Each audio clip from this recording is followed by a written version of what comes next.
ભાવનગર શહેર જિલ્લાના ઉદ્યોગકારોના નાના મોટા પ્રશ્ને સતત કાર્યરત એવી Bhavnagar district chamber of commerce and ઇન્ડસ્ટ્રીઝની 67મી વાર્ષિક સાધારણ સભા અને નવી ટર્મના પ્રમુખ પદે શ્રી ભૂપતભાઈ વ્યાસની વરણીનો કાર્યક્રમ શિવશક્તિ હોલ ખાતે યોજાયો હતો.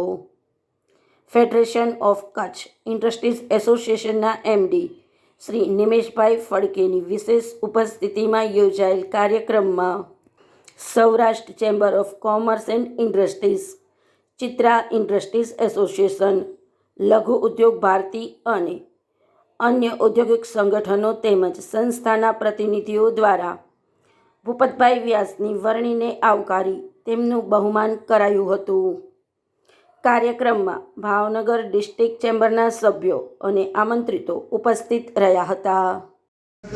એના સભ્યના બળ ઉપર, સભ્યની તાકાત ઉપર, સભ્યના સહકાર ઉપર એનો વિકાસ હોય છે. સંસ્થાનો વિકાસ થશે તો આપણા વિકાસમાં જે અડચણો હોય છે પંકજભાઈ એ દૂર કરવામાં.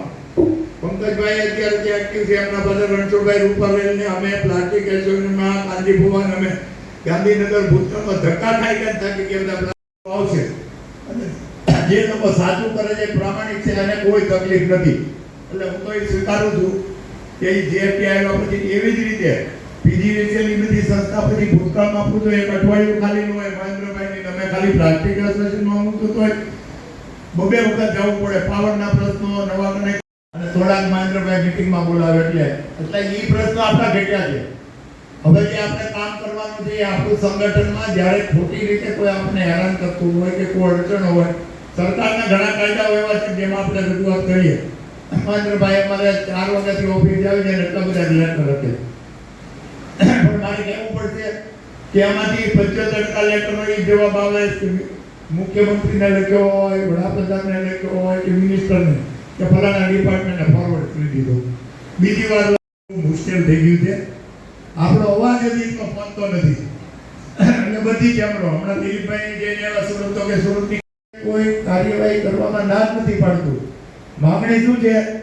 ફક્ત સમય આપો, ફક્ત સમય આપો અમને કે અમે મારી દેવાના. આપણો અવાજ કેમ પહોંચાડવો એના માટે આ સંગઠન જરૂરી છે. એમાં અત્યારે તો જે ઇન્સ્પેક્ટર છે એ પહેલા કરતા તો ઘણું, પહેલા તો આના કરતા પણ મુશ્કેલ છે. મારે 74માં ગરબારે પ્લાસ્ટિકમાંથી નોકરી કરીને રાજીનામું આપીને આવ્યો ત્યારે હું પ્લાસ્ટિકમાં હતો. મને એમ કે હું ભાવનગરમાં મેં માહિતી મેળવી નહીં આપી દીધું. એટલે પછી મારે દોરી વળવાનું પહેલા ડ્રોઈંગ બનાવવાનું કરવું પડ્યું અને